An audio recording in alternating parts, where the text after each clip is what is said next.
네, 안녕하세요. 저는 송효진이라고 합니다. 화면 잘 보이시나요? 어, 네. 감사합니다. 네. 제가 이 줌 같은 것을 이용하는 게 처음이라서 조금 미숙할 수 있는데 양해 바랍니다. 그러면은 발표 세션 준비한 거 시작하겠습니다. 저는 제 소개를 간단하게 드리면은 현재 게임 데이터 분석을 주로 진행을 하고 있고 게임을 즐기고 있는 유저의 관점으로 어떤 행적들을 하고 있는지를 관점을 옮겨서 다양한 행적 데이터들을 긁어 모아서 어떤 서비스를 커스터마이징하게 하게 제공하면은 기획적으로 좋을지에 대한 그런 고민들을 많이 하고 있는 분석가입니다. 그런 분석을 진행을 하다 보면은 어, 유저별로 정말로 다양한 버라이어티들이 있는데 어떤 유저들은 조그맣게 움직이고 있지만 어떤 유저는 활발하게 움직이고 있고 이렇게 되게 패턴들이 무궁무진하게 많이 생성이 되고 있어서 이 무궁무진한 패턴별로 어떤 서비스를 각각 제공하는 게 좋을지에 대한 그런 아이디어들을 잘 설득하고 보여주고 알려주고 해야 되는 그런 책임을 가지고 있는 것이 분석가의 책임입니다. 그러다 보니까 자연스럽게 데이터를 시각화하는 일이 되게 많이 일어나고 있고 특히 시각화라는 그림 파일을 단순하게 일회성으로 공유하는 것보다는 어, 이 갱신되는 데이터에 따라서 이 시각화 결과물도 같이 업데이트되는 그런 대시보드 형태의 리포트를 많이 만들게 되고 있습니다. 그렇게 시각화를 정말로 많이 하면서 제가 겪었던 일들이 많이 있었는데 그런 것들을 이제 해프닝이라는 단어로 여러분께 알려드리고 어, 그 해프닝을 통해서 여러분들이 만약에 데이터 시각화를 할 때 이런 포인트들을 일어날 수 있겠다라는 것을 반면교사 삼아서 어, 미리 염두에 두면 좋을 만한 요소들이 무엇이 있을지를 10가지 정도로 한번 정리를 해서 공유를 한번 드려보는 시간을 가지려고 합니다. 네, 그래서 제가 데이터 시각화를 하다 보면은 이렇게 5개의 플로우로 보통 이루어지더라고요. 기획이랑 고민을 하고 고민이 다 끝나면은 제작을 뚝딱뚝딱 하고 다 완료가 되면은 대시보드를 배포하고 이어서 관리하는 이런 순차적인 과정을 꼭 거치게 되더라고요. 그 관점에서 해프닝을 한번 설명을 해드려 보겠습니다. 요거는 이제 기획을 하는 겁니다. 어떤 요청자가 난 이런 관점에서 유저의 그 다양한 현황에 대한 집계치를 대시보드를 보고 싶다라는 요청이 들어오면은 제가 감정이입을 해서 그분이 어떤 것을 원할지에 대한 것을 기획을 하고 고민을 합니다. 데이터가 이런 데이터를 보여주려면은 내가 어떤 데이터를 긁어 모아서 가져와야 될지 뭐 이런 전체적인 기획서를 만드는 단계이죠. 그래서 그것이 끝나면은 비로소 이제 액션을 취합니다. 코딩을 말 그대로 하는 거죠. 똑딱똑딱 망치질을 하면서 대시보드를 골격을 만들고 어떤 결과물을 시각화 결과물을 만들어야 될지에 대한 데이터 유입 파이프라인을 만들고 뭐 바 차트로 만들 건지 라인 차트로 만들 건지에 대한 구체적인 그런 것도 결정을 하는 단계가 이런 제작 단계인 것 같습니다. 그래서 제작을 다 마치고 완성을 딱 하면은 대시보드를 딱 완성을 하면은 배포를 하게 됩니다.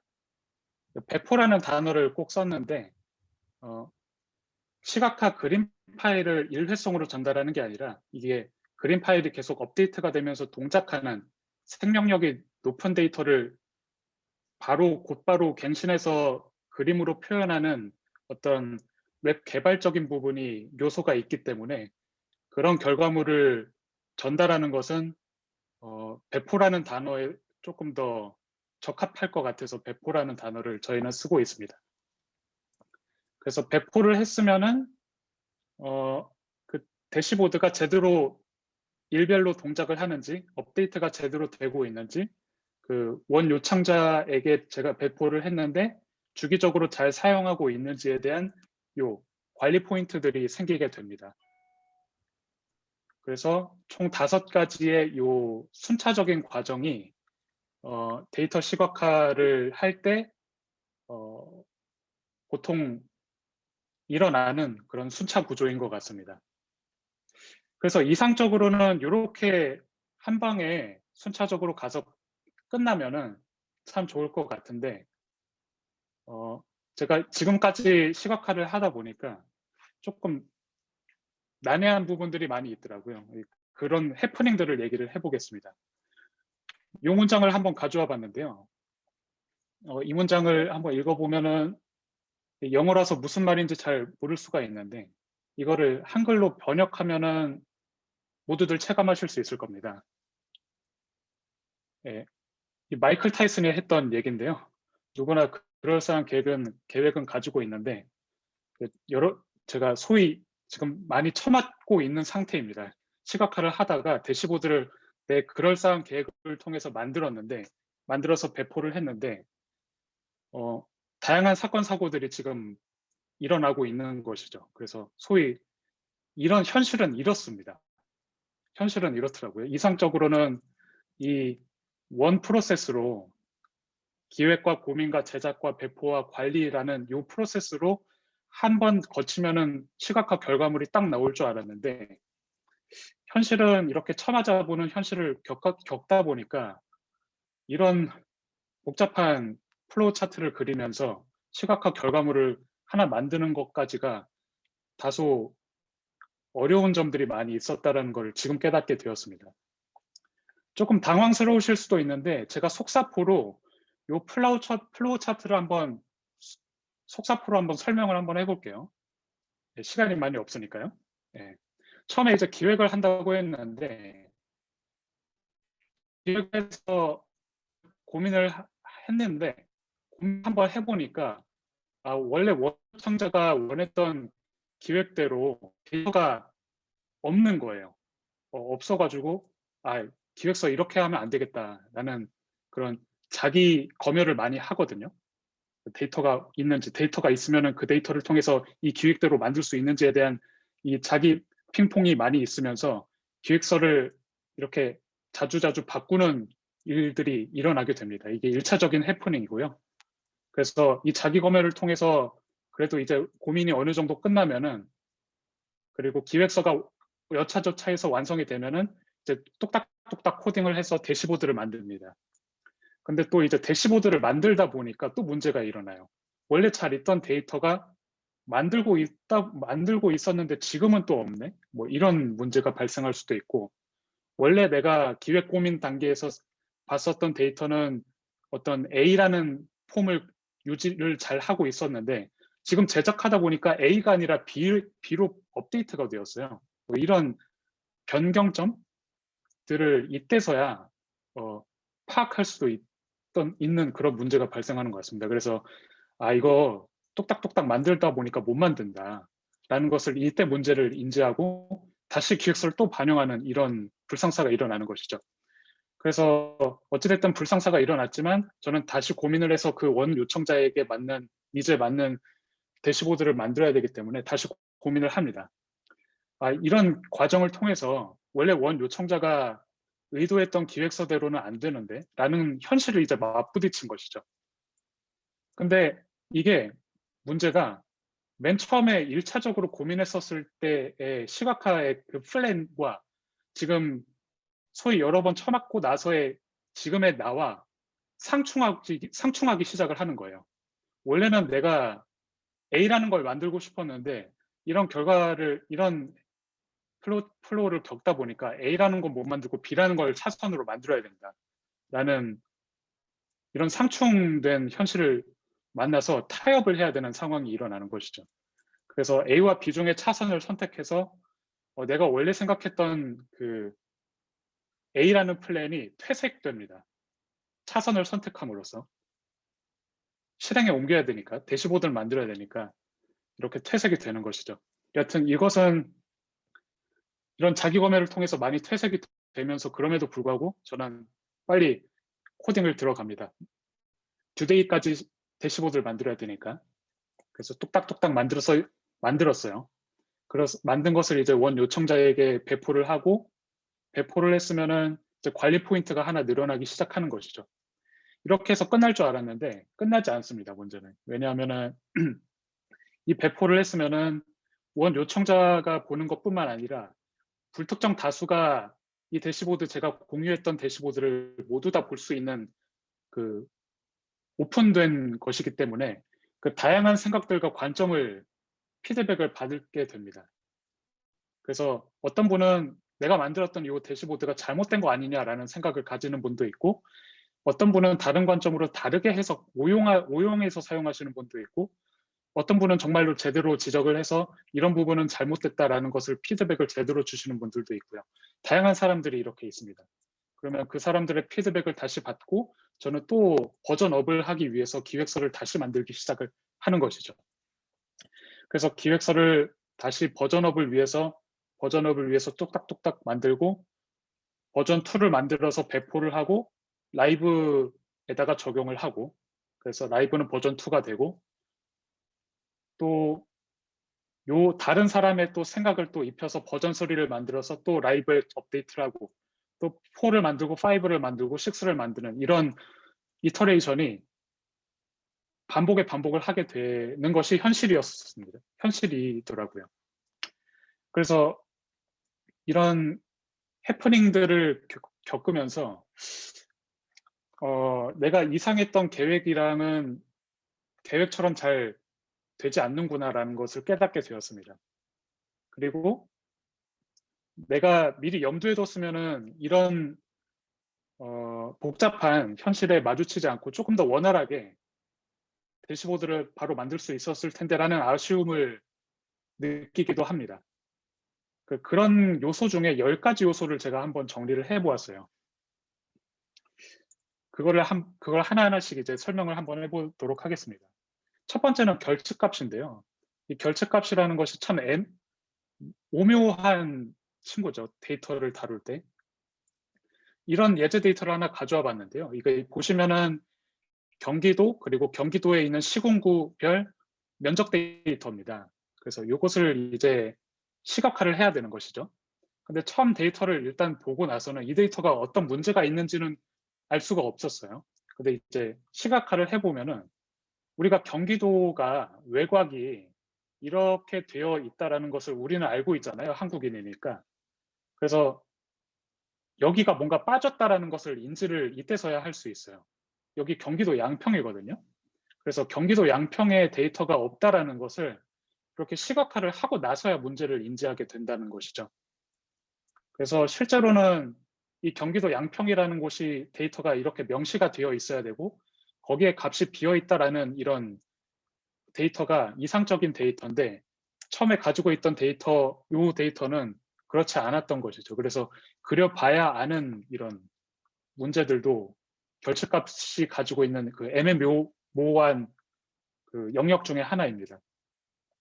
여하튼 여차저차 해서 이 경기도 양평이라는 것이 결측값이다라는 것을 문제를 인지를 했으면은 여기에 값을 주입을 해서 어떤 값을 대체를 해야겠죠. 그래서 대체를 해서 다시 시각화를 함으로써 제대로 된 시각화 결과물을 전달을 하는 과정이, 이걸 예제로 보여드렸지만 계속 일어나게 됩니다. 그것들이 계속 일어나면서 퀄리티를 업하는 그런 과정들을 겪게 되더라고요, 결측값 때문에. 근데 또 문제는 또 다른 측면에서의 문제가 있습니다. 지금 여기 이제 사람 이모지를 제가 하나 추가했는데, 이 사람이 외국인이라고 한번 가정을 해보죠. 외국인은 우리나라에 대해서 잘 모를 거예요. 근데 우리나라도 잘 모르는데 특히 경기도는 더더욱이 모를 겁니다. 그래서 그러한 사람이 이 데이터만을 가지고 뭐 이 데이터가 뭔가 결칙이 있다라는 것을 바로 판단할 수 있을까요? 아마 불가능할 겁니다. 불가능할 겁니다. 그래서 이 데이터에 뭔가 결칙이 있다라는 것을 알려드리기 위해서는 시각화를 하지 않으면은 알아채는 것이 불가능한 영역일 수가 있습니다. 따라서 데이터에 대한 배경 지식이나 그런 것들이 전무한 사람들에게서는 이러한 문제가 반드시 일어나기 때문에 결측에 대한 부분의 요인을 항상 염두에 두셔야 된다라는 것을 이야기를 하고 싶었습니다. 두 번째는 이어서 집계성 데이터인데요. 우리가 분석을 하다 보면은 되게 많은 데이터를 집계를 하는 행위를 많이 합니다. 로우 데이터를 바로 뭔가 인사이트를 도출하는 것이 매우 어렵기 때문에 가공을 하죠. 집계를 통해서 가공을 하는 행위를 우리 분석가들은 많이 합니다. 근데 이 집계를 할 때 또 이 결칙이라는 문제가 항상 반드시 이어지게 됩니다. 이 집계성 데이터를 예제로 한번 설명을 해볼 건데요. 어떤 백단의 로우 데이터를 집계를 해보니까 이런 데이터인 거죠. 여기 보시면은 이제 상위 그룹과 하위 그룹군이 있는데요. 상위 그룹에는 A, B 그룹군이 있고 하위 그룹에는 1, 3 그리고 2라는 종류의 그 하위 그룹군이 있습니다. 그래서 B는 1, 2, 3이 있는데 A 그룹군은 1, 3은 있고 2가 없는 것이죠. 이게 왜 집계성 데이터를 다룰 때 꼭 이런 문제가 일어나는데, 왜냐면은 백단의 로우 데이터가 그룹 1의 A와 그룹 2의 E인 케이스의 데이터가 아예 전무했기 때문에 그런 데이터를 집계를 하다 보면 이러한 현상이 일어나는 것이죠. 그래서 따라서 우리가 원하는 데이터는 사실 이 A2가 집계를 할 수가 없다라는 것을 명시를 해주는 이런 그 소위 스파스 데이터, 그러니까 밀집 데이터가 아니라 조금 그 스파스한 데이터를 우리는 분석가들은 원하게 될 텐데, 현실은 밀집성 데이터를 우리는 자주 맨 처음에 접할 수밖에 없는 상황에 많이 마주하게 됩니다. 그래서 우리가 원하는 데이터는 요거고 현실은 요거라고 제가 설명을 드렸는데, 이것을 시각화를 할 때 각각 시각화를 할 때 표현되는 방법 자체가 다릅니다. 이게 이제 아래 gg플롯을 통해서 각각을 시각화를 한 것인데요. 밀집성 데이터를 바로 시각화를 하면 이렇게 되고, 우리가 원하는 대로 A2 그룹군이 명시를 하고 이게 결칙이다라는 것을 명시한 가공한 데이터를 시각화를 하면 이렇게 표현이 됩니다. 이 후자를 먼저 보면은 B그룹군에는 1, 2, 3의 데이터 값이 여기 가득하게 있으니까 그 값을 막대 그래프로 잘 표현을 해주고, 1과 3은 각 100과 500이니까 100과 500임을 잘 표현했고, A2 그룹군은 자리가 있는데 대신에 이 값이 뭔지를 모르니까, 컴퓨터는 뭔지 모르니까 표현을 안 하지만 그래도 A2 그룹군이 있다라는 것을 알고 있기 때문에 시각화를 할 때 이 자리를 미리 선정을 해두는 것이죠.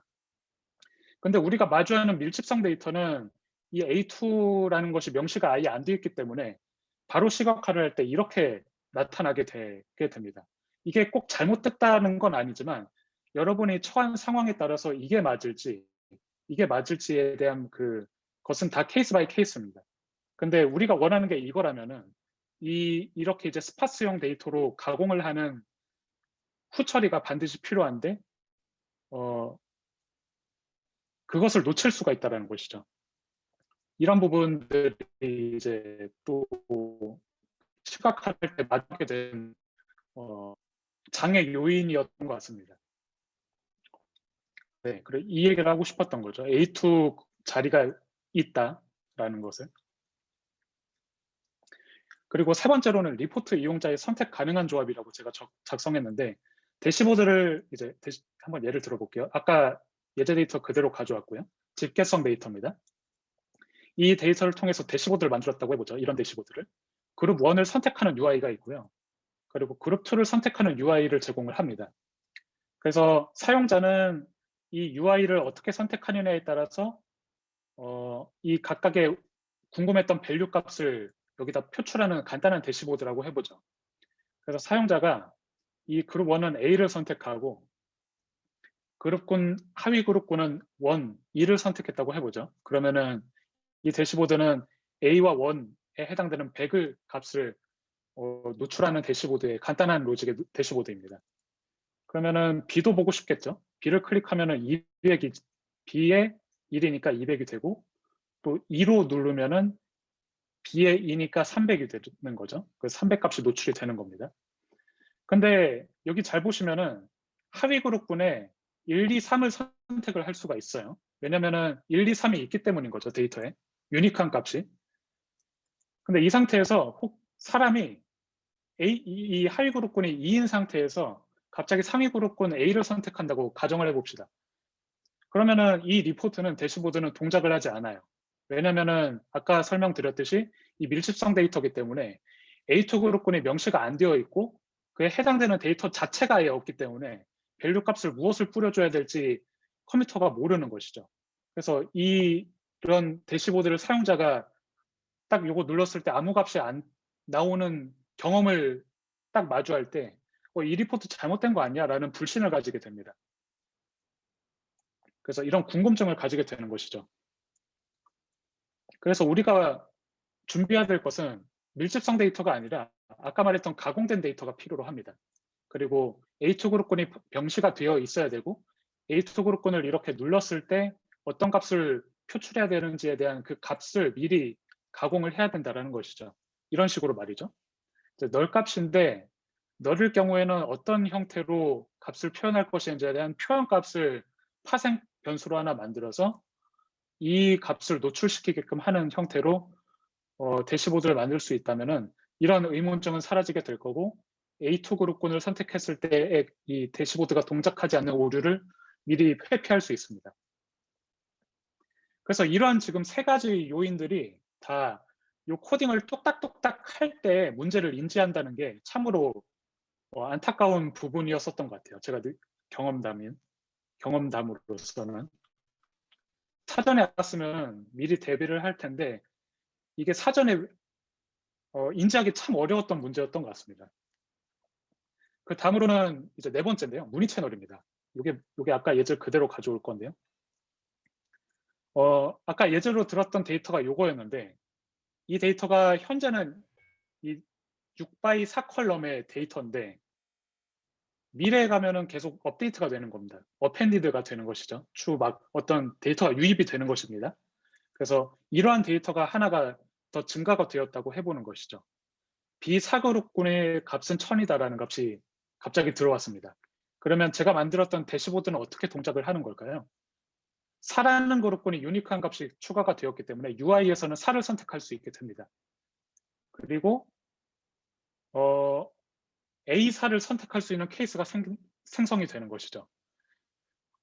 지금 A4는 준비가 되어 있잖아요. 우리가 후 처리를 했음에도 불구하고 이 B4라는 데이터가 유입이 되면서 A4라는 값이 명시가 안 되어 있는 오류를 접할 수가 있습니다. 따라서 이 대시보드는 또 A4를 눌렀을 때 어떤 값을 표현해야 되는지를 알 수 없는 오류가 생기는 리포트가 되는 것이죠.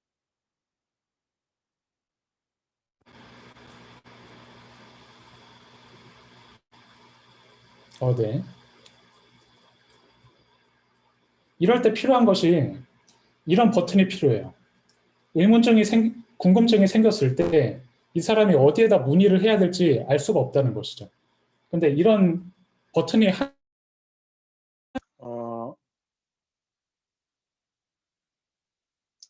네. 지금 잘 들리시나요? 혹시? 그 에어팟이 잠깐 끊긴 것 같습니다.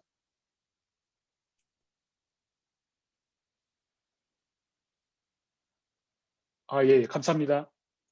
네, 그래서 문의 채널이란 버튼을 미리 만들어 두는 것이 좋다라는 것을 얘기하고 싶고요. 왜냐면은 문의 채널 데이터가 없을 때 사용자가 궁금증을 가질 때 어디에다 연락해야 될지조차를 난감해할 수가 있습니다. 그런데 이런 채널을 하나 만들면은 여기를 통해서 이 대시보드를 만들었던 요청자한테 소통을 할 수가 있게 되는 것이고 소통을 함으로써 저도 이 문제인식을 그때서야 할 수 있는 수단이 생기게 되는 것입니다. 그래서 오류를 바로 수정을 할 수가 있는 것이고 수정된 대시보드를 다시 공급할 수 있게 되는 선순환 구조를 이 문의하기 채널을 통해서 얻을 수가 있는 것이죠. 그리고 또 염두에 둬야 되는 것이 대조군입니다. 이런 데이터를 예제를 한번 들어보고 싶은데 일자별 데이터가 있고 제가 만들고 싶은 대시보드는 현재 최근 상태의 가장 최근의 값을 단순하게 표출해주는 그런 리포트를 만들었다고 쳐보죠. 이 데이터가 있을 때 가장 최근 값은 1월 6일의 데이터입니다. 그래서 10의 값을 가지고 있고 이런 그림을 표현하는 대시보드입니다.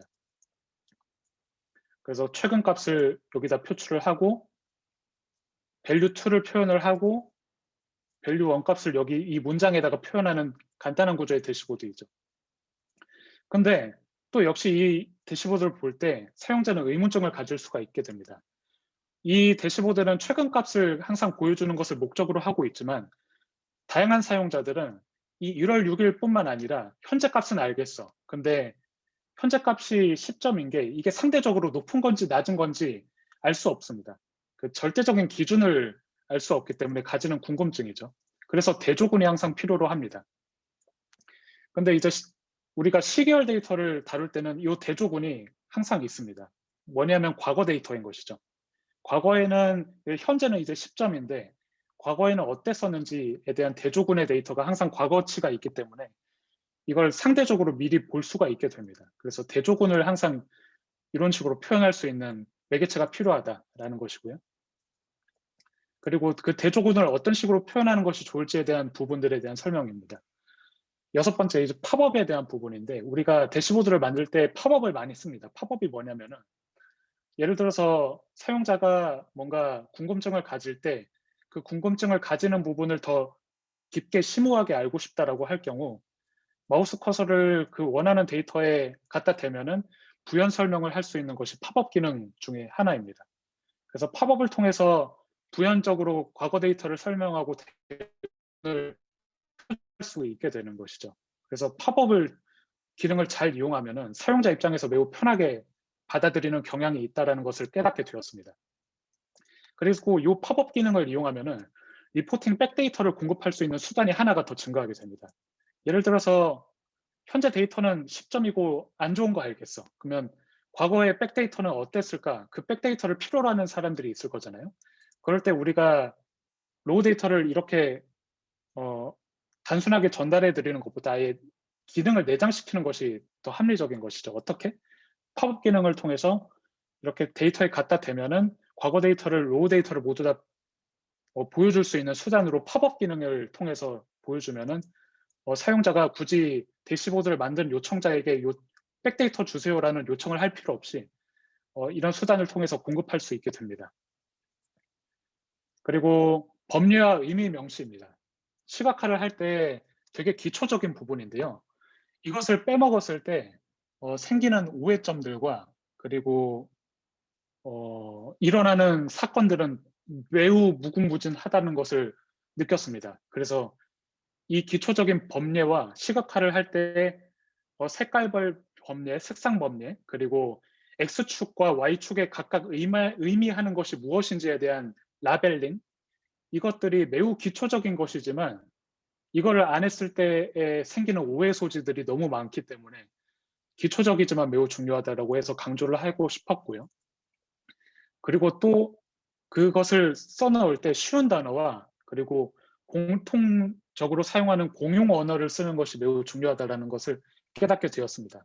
어려운 단어를 쓰는 순간 역시 오해 소지가 많이 생기고 다양한 사람들이 불특정 다수가 보는 대시보드인 만큼 다양한 해석들을 할 수가 있기 때문에 오해 소지가 많이 증가하게 됩니다. 쉬운 단어를 쓰지 않고 영어 단어를 쓰게 되면은 그렇게 되면 말이죠. 그러니까 요것도 되게 중요한 부분인 것 같습니다. 그리고 마지막으로 대시보드를 사용하는 입장에서 사용자 입장에서의 동작 변경과 또 되게 마이너한 부분, 서체 그리고 인코딩 부분입니다. 이것들을 놓치면은 사용자가 외계어를 볼 수가 있고요. 대시보드를 우리는 한글로 잘 표현을 했음에도 불구하고 개발을 잘한 것 같은데 사용자 입장에서 어떻게 잘 쓰고 있는지를 모니터링하지 않는 순간 이 인코딩 서체 동작 환경의 문제를 겪는다는 것 자체를 모르고 우리는 그냥 잘 제공하고 있어 이렇게 판단하고 문제를 인지를 못할 수가 있는 것이죠. 근데 실제로는 많은 사람들이 이거 서체 깨져요. 인코딩 이거 잘대로 안 나오는데요. 이거 해상도가 다 깨져서 나와요. 막대 그래프가 표현이 안 되고 있어요. 이런 그 피드백을 그 문의 채널이나 이런 거를 통해서 받아들이지 않으면은 이 대시보드를 만든 오너 입장에서는 인지하는 데 걸리는 시간이 정말로 많이 걸린다라는 것을 깨닫게 되었습니다. 그래서 이 기초적이지만 요런 것들도 잘 염두에 두면은 데이터를 시각화할 때 겪을 수 있는 다양한 해프닝들에 대한 위험 요소들을 사전에 차단해 보고 뭔가 그래도 원활하게 시각화를 할 수 있지 않을까라는 생각이 들어서 이런 점들을 공유하고 싶어서 어 이렇게 이제 발표 세션을 종료하도록 하겠습니다. 네. 들어주셔서 감사합니다. 이상입니다.